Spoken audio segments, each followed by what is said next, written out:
Across all history, the truly strong remain shrouded deep in darkness, hidden from society. They carefully erase all traces of their existence, so that when later generations look back on history, it is as if they were never there. But sometimes, even the most perfect plans to erase one's tracks leave unexpected loose ends. This tome was one of those loose ends, left behind in charred ruins. What secrets lie within?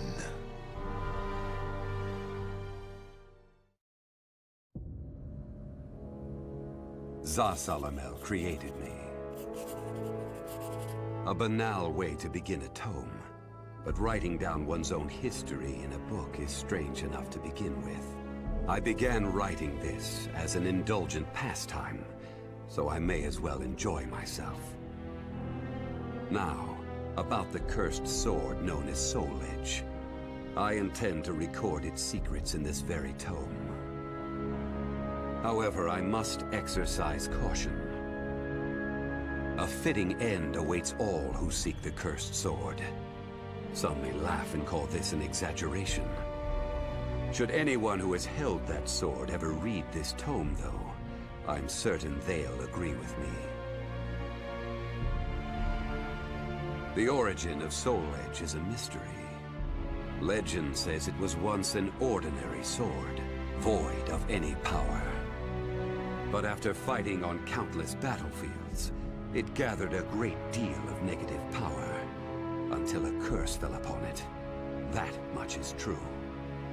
All who took Soul Edge in their hands became slaves to the blade, murdering until they bled their last drop of blood. That is why so few know of it, despite its appearances time and time again throughout history. Until, that is, an age-long past, when there appeared a man with a mind powerful enough to resist the sword's control. He was known as the Hero King.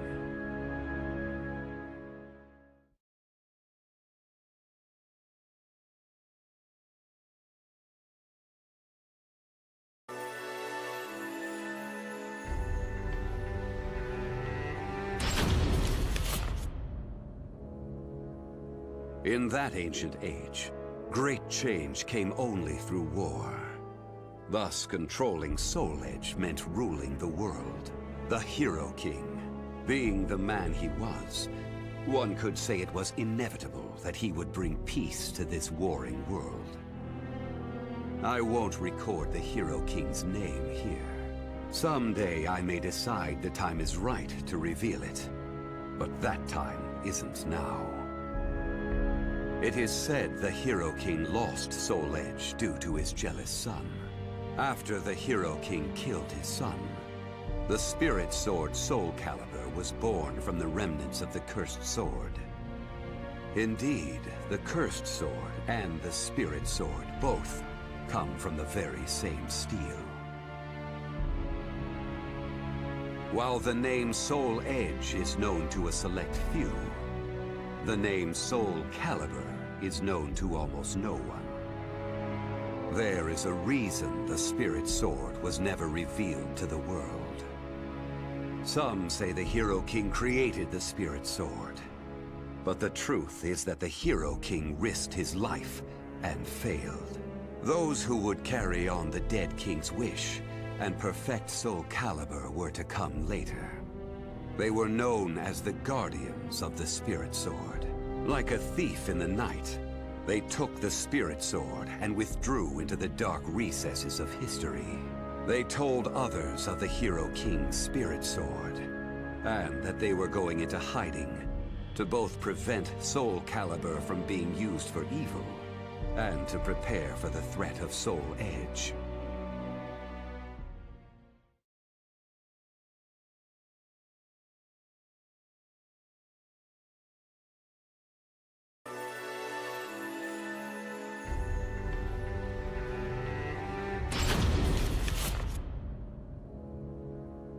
The Guardians of the Spirit Sword only entrust Soul Calibur to a select few.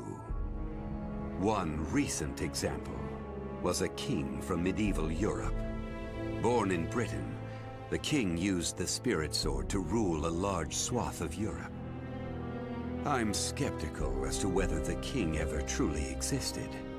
But assuming the tales are true, he was somehow connected with the guardians of the Spirit Sword, from whom he received the blade. Also, it would be reasonable to assume the king fought with the one who possessed the cursed sword and won.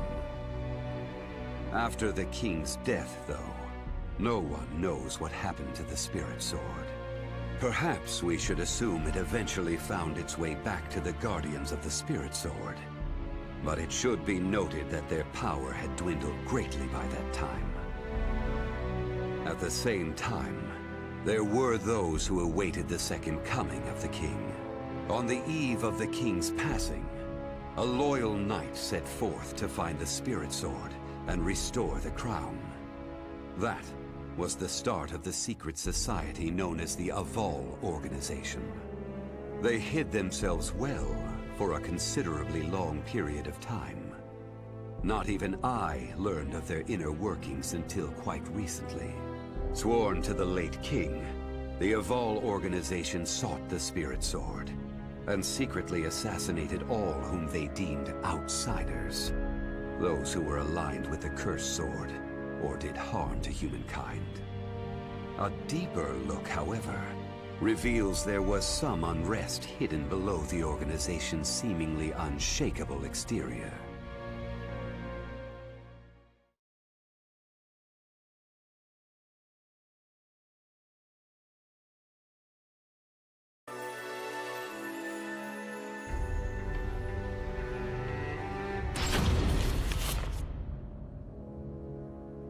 After slumbering in the shadows of history, Soul Edge was awakened by the pirate Cervantes de Leon. Cervantes attacked the ship of one who had won Soul Edge at an auction. He stole the cursed sword and became its puppet. Soul Edge changes its form depending on its wielder. When Cervantes took up the cursed sword, it transformed into two blades. And after nearly 30 years of slumber, it caused that terrible catastrophe. Cervantes and the cursed sword were defeated by a female warrior, and one of the blades was destroyed. Shattering without coming in contact with the Spirit Sword was a first for Soul Edge. Immediately afterwards, the evil seed occurred. The evil within Soul Edge was unleashed upon the entire world. Why did the evil seed occur? What havoc did it wreak where it landed? Not even I have any way of discerning this. But one thing is certain. Ever since that day, the cursed sword's malfested kin have been swiftly multiplying. What does it mean to be malfested? It's extremely hard to define, for the resulting phenomena are so varied. There are those who undergo monstrous transformations, while others look no different from ordinary humans at first glance. In addition to humans, some animals have experienced transformations as well. Common traits of the malfested include heightened fighting instincts and violent tendencies. Some become beasts, hungry only for slaughter, while others use strategy to entrap powerful foes. But they all slip into towns and cities, seeking blood under the cover of darkness. Sometime after the evil seed, the Azure Knight Nightmare appeared. Rumors said he possessed Soul Edge, and his string of indiscriminate murder seemed to agree with this. Personally, I was also interested in discovering this knight's true identity. I then received news that the Aval Organization had encountered him and were defeated. It intrigued me that there seemed to be someone in their organization deeply interested in the evil seed.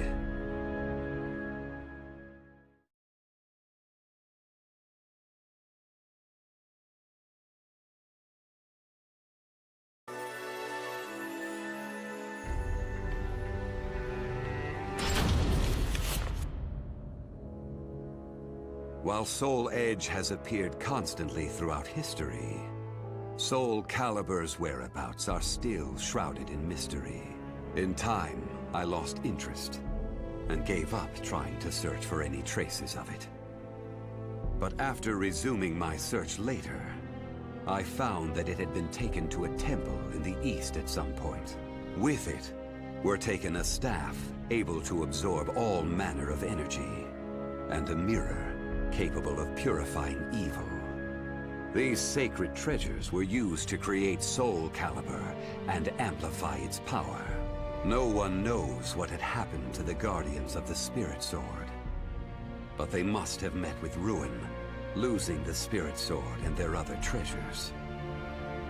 As for the temple, it later became Ling Sheng Su, a famous martial arts dojo that worshipped the Spirit Sword and the other weapons as the three sacred treasures.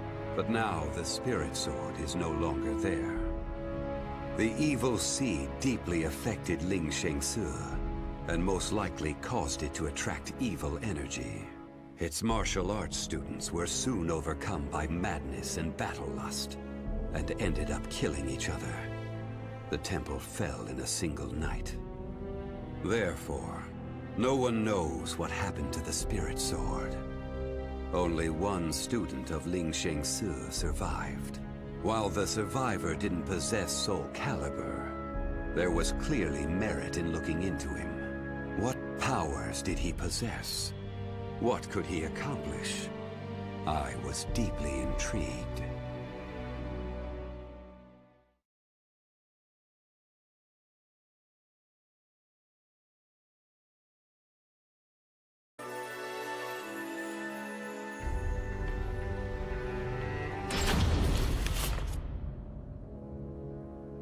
I only started writing this tome as a pastime, but in order to give it a clear perspective, I must reveal my identity.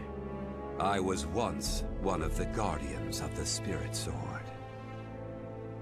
The precepts of the Guardians were very strict, one of which stated no Guardian may ever touch Soul Calibur.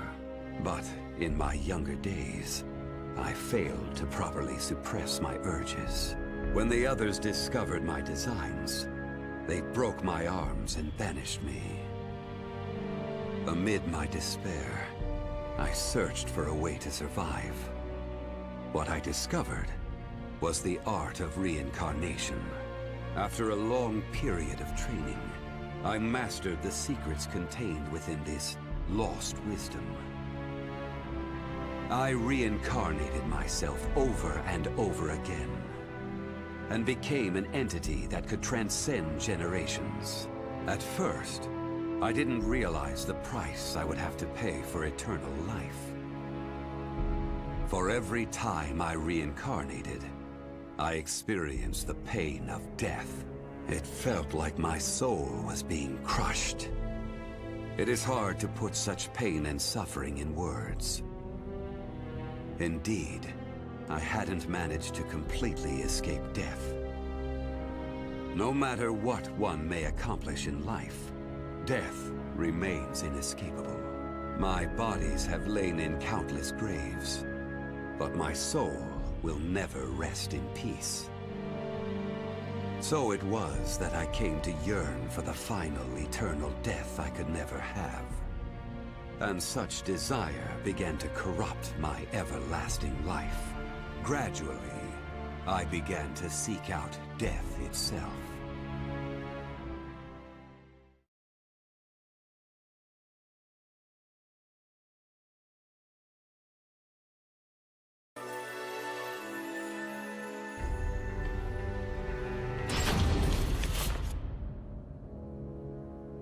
That was 1,000 years ago. My desire for death was at its peak. That longing for true death led me to even take hold of Soul Edge. Wisdom, power, battle lust. In those days, I felt I could do anything. But when it was over, I was forced to confront just how prideful I had been. As a puppet of the cursed sword, I kept fighting to my last breath. And for what?